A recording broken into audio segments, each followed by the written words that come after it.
हाँ, एक बार फिर से स्टडी विद भैया में स्वागत है। जैसा कि आज का जो हम लोग का चैप्टर है बेसिकली क्लास 10 का ज्योग्राफी का चैप्टर नंबर 1 है। याद रखिएगा अकॉर्डिंग टू एनसीईआरटी बात करें, ठीक है। चैप्टर का नाम लिखिए संसाधन एवं विकास, ठीक है। चैप्टर को आगे बढ़ने से पहले चैप्टर को समझते, चैप्टर का नाम को, ठीक है, कि संसाधन किसको कहते हैं। आखिर कौन कौन होता है संसाधन, अगर किसको कहेंगे तो जिस भी वस्तु का, जिस भी चीज का हम लोग उपयोग करें वो संसाधन कहलाती है। जिस भी चीज का उपयोग करें वो क्या कहलाते हैं, संसाधन कहलाते हैं। फॉर एग्जाम्पल मेरा मार्कर, आपका मोबाइल या फिर लैपटॉप या फिर कंप्यूटर, ठीक है, कुछ भी जिसका हम लोग क्या करें उपयोग करें वो कहलाती है संसाधन। पेन भी हो गया, लकड़ी भी हो गया, यानी सब चीज जिसका उपयोग करें। क्लियर हो नहीं, संसाधन मतलब क्या होती है। सो अब नाउ बेसिकली पूरा चैप्टर को स्टार्ट करते हैं। सो बिना किसी वक्त को आज के चैप्टर स्टार्ट करते हैं।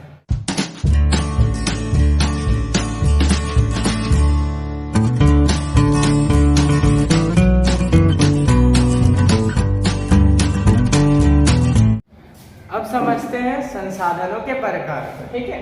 तो देखिए संसाधन को प्रकार को समझने से पहले समझ लीजिए इसका आधार होता है। आधार दैट मीन्स किस तरह से उसका उत्पन्न हुआ या फिर उसका क्या बेस रहा है, ठीक है।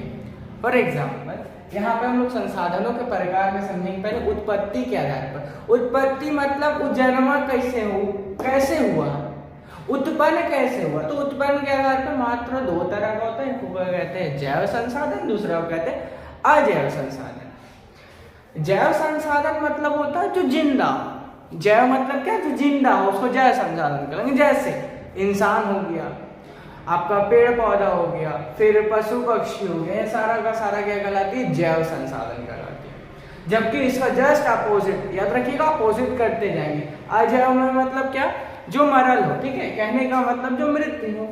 फॉर एग्जाम्पल मेरा सॉइल ले लीजिए, मेरा ईटा पत्थर ले लीजिए, फिर कैसे मारता है ईटा पत्थर, वो पत्थरवा ले लीजिए, तो ये सारा का सारा क्या कहलाता है, अजैव संसाधन कहलाता। क्लियर हो रही बात। उत्पत्ति के आधार पर मतलब उत्पन्न कैसे हुआ, ठीक है, दो, एक जैव एक अजैव। असमाप्यता, समाप्यता का मतलब होता है कि क्या वो समाप्त भी होती है, क्या समाप्त होती है यानी खत्म भी होती है क्या। तो इसका भी दो है, एक नवीकरणीय, अनवीकरणीय। नवीकरणीय संसाधन उसको कहते हैं जिसको हम लोग दोबारा पा सकते हैं। फॉर एग्जाम्पल हम लोग पानी, ठीक है, पानी क्या होता है, पानी दोबारा फिर हम लोग को मिल जाती है, भाप बन के ऊपर जाती है, बादल से फिर बादल पानी बन के नीचे आ जाती है, ठीक है, तो वर्षा होकर नीचे आ जाती है ना। फिर एग्जाम्पल ले लीजिए सॉइल को, ले लीजिए मिट्टी को, मिट्टी भी कहाँ जाती है, फिर तो यहीं रहती है। या फिर आप ले सकते हैं सन का लाइट को या फिर हवा को, ये सारा का सारा नवीकरणीय है जो दोबारा हम लोग पा सकते हैं। बट जो ऐसा संसाधन जिसको दोबारा पा नहीं सकते वो अनवीकरणीय। एग्जाम्पल के तौर पे बहुत सारा मेरा खनिज हो गया, खनिज दैट मीन्स मिनरल्स हो गया। आप देख लीजिए कागज को जला दें तो फिर दोबारा ला पाएंगे नहीं, तो अनवीकरणीय उसको कहते हैं जिसको हम लोग दोबारा नहीं ला सकते। क्लियर हो रही है बात, ठीक है। वैसे हाँ, आगे बढ़ने से पहले जान लीजिए ना कि आप लोग को सेकेंड वीडियो में, यानी इसी का 2 पार्ट वीडियो रहेगा, पहला है और आने वाला सेकेंड वीडियो, ठीक है। सेकेंड वीडियो का डिस्क्रिप्शन में आपको एक लिंक रहेगी, नाम सुन लीजिए ilovedhanbad.com, ठीक है, उसमें क्लिक करिएगा, उसमें आपको धनबाद का भी सारा जानकारी मिल जाएगी। दूसरी बात, आपको वहां से ना इस चैप्टर का मोस्ट इंपॉर्टेंट क्वेश्चन मिलेगी, याद रखिएगा, एकदम गारंटी के साथ 90% क्वेश्चन आपका बोर्ड एग्जाम में उसी से लड़ेगी। 90%, हो सकता है ज्यादा भी हो, किस्मत वाला तो ज्यादा भी हो सकते हैं, ठीक है। अब आगे बढ़ते हैं, बात करते हैं स्वामित्व के आधार पर, ठीक है। याद रखिएगा, थोड़ा नोट्स वगैरह करते रहिएगा, बेहतर रहेगी, ठीक।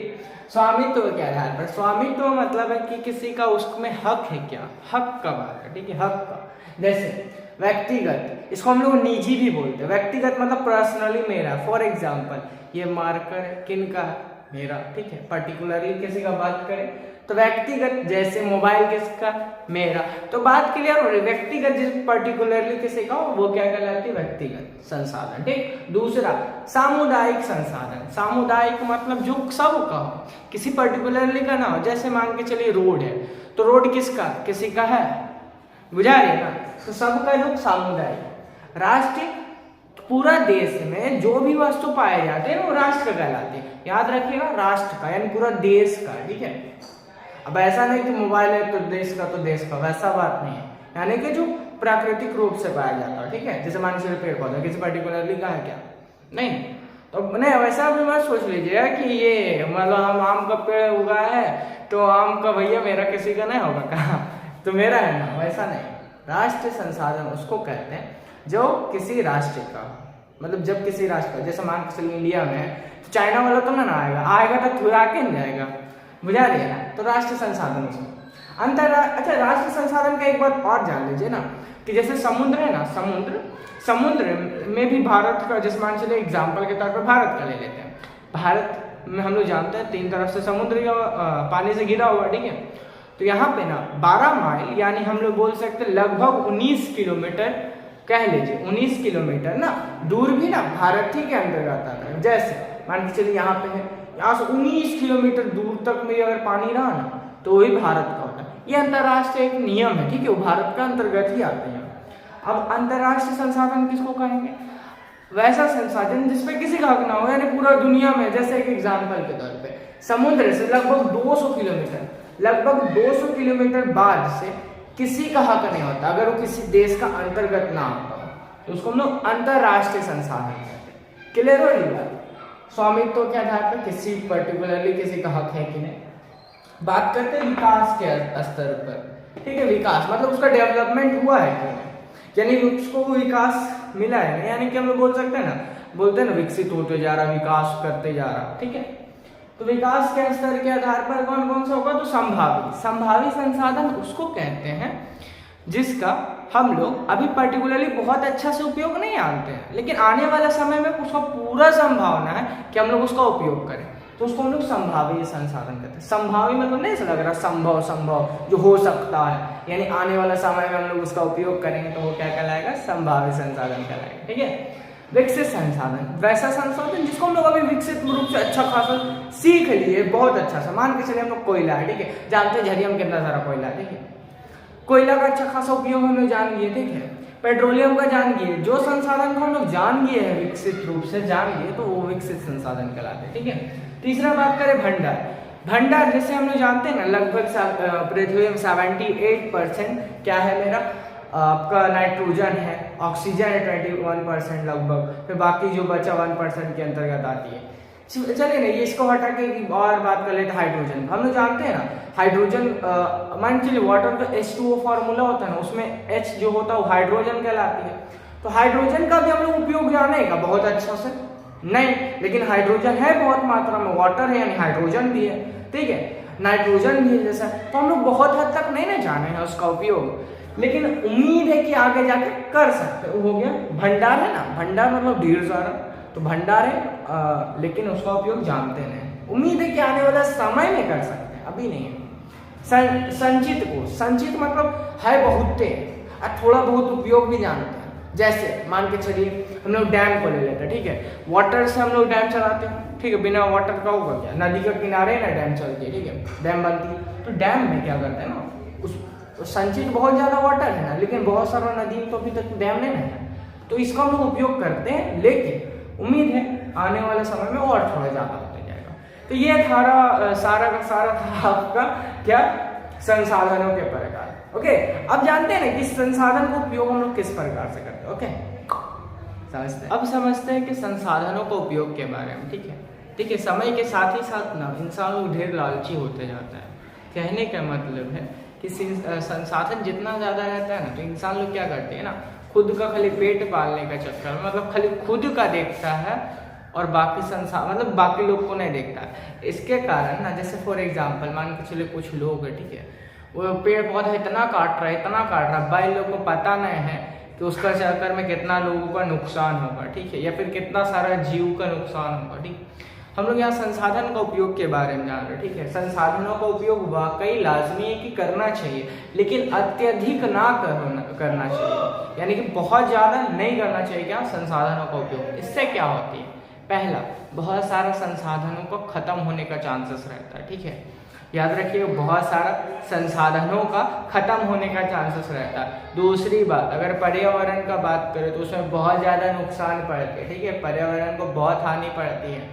तीसरा अगर बात करें, कुछ ऐसा भी जीव होता है ना जो मतलब बहुत ज़्यादा डेंजरस स्थिति में रहता है, कहने का मतलब हो सकता है वो ख़त्म हो जाए कुछ समय बाद, इस तरह से हम लोग करते हैं। तो ये सारा का सारा हम लोग करते हैं। इससे क्या होती है ना, अगर ऐसा करेंगे तो इससे ये भी होता है कि समाज दो वर्ग में बढ़ जाएगा। समाज दो वर्ग कहने का मतलब एक पूरा अमीर जो संसाधन का भरपेटा यूज कर रहा, और सेकेंड वो लोग जो गरीब जो नहीं यूज कर पा रहा। ठीक है, ये तो था। तो देखिए संसाधनों का ज्यादा उपयोग ना हो और वो खत्म ना हो, याद रखिए खत्म ना हो, इसलिए एक सिद्धांत लागू किया जिसका नाम रखाया गया सतत पोषणीय विकास।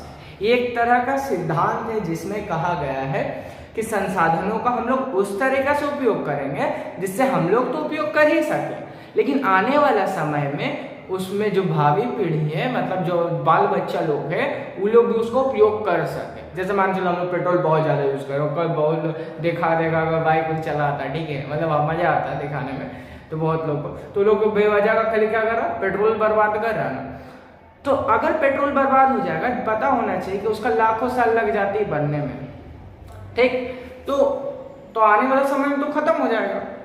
तो जाहिर सी बात है कि उसका आने वाला भावी जो पीढ़ी है, बाल बच्चा लोग भी हैं, सब होगा हम लोग का, ठीक है, तो उन लोग भी यूज कर सके। तो इसलिए क्या होता है ना, एक अभी बोल के एक सिद्धांत लागू हो गया सतत पोषणीय विकास। ठीक है, तो ये था आपका मतलब कि बेसिकली चैप्टर। और कुछ टॉपिक का बात कर ले कि संसाधनों का नियोजन भी आवश्यक होता है। संसाधनों का नियोजन मतलब होता है कि संसाधनों को बांटना। जैसे फॉर एग्जांपल समझ लीजिए कि संसाधन भारत में सब जगह का अलग अलग है, अलग राज्य में अलग अलग पाया जाता है। जैसे झारखंड आपका बहुत ज़्यादा खनिज के लिए फेमस है, ठीक है, झरिया बहुत ज़्यादा कोयला के लिए फेमस है ऑल ओवर वर्ल्ड, ठीक है, तो अलग अलग जगह का अलग अलग चीज़ फेमस है। तो इस संसाधन को ना अलग अलग राज्य में बांटना भी जरूरी होता है ताकि सबको मतलब लेके चल सके, ठीक है, साथ लेके चल सके, ठीक। तो ये बांटने का था संसाधन नियोजन। नियोजन मतलब होता है बांटना, ठीक है।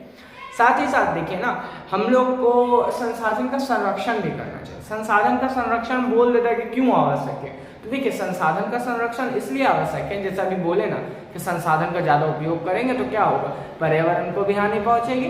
दूसरी बात बोले ऐसा भी संभावना रहता है कि वो खत्म हो जाए। खत्म होने का जैसे अभी बोले पेट्रोलियम और कोयला को ले लेते हैं, तो अगर वो खत्म हो जाएगा, एक लिमिट भरे, आने वाला समय में अगर खत्म हो जाएगा तो आने वाला पीढ़ी वाला लोग है, मतलब बाल बच्चा जो होगा वो लोग भी तो इसका उपयोग नहीं कर पाएंगे ना।